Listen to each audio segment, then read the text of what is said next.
salaamaaleykum gars yi salaamaaleykum gars yi man dama seetlu ne saa su Eva Séduction dugalee ay photo wala ay vidéo da ngay nekk ci commentaire di ko xas ñii naan ko sompaata ñii naan ko léegu lii ku nekk ak ni la yàlla bindee man mi yàlla dafa bind ma ràgg mel ni ma war a mel moom yàlla bind ko mu yàgg képp ku doon bind sa bopp rek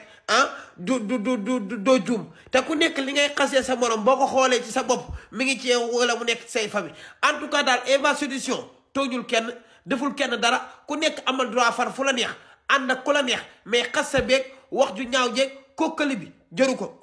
Eva nit ku baax la ku mën a jàpp nit la nit ku gore la ku am colère ci doomu aadama la mi ngi jaay ay diw yi muy jaay baax na bëri na ay retour te nit ñaa ngi koy topp yéen ñi nga xamante ni topp leen ko wala du ngeen ko soutenir mais bu leen fa dugg di ko xas neexu la désaboneel nga dem mais yenn commentaires yi moom c'est pas normal. Eva Séduction nit gënu ko déggu leen li ma leen wax nit ku baax la.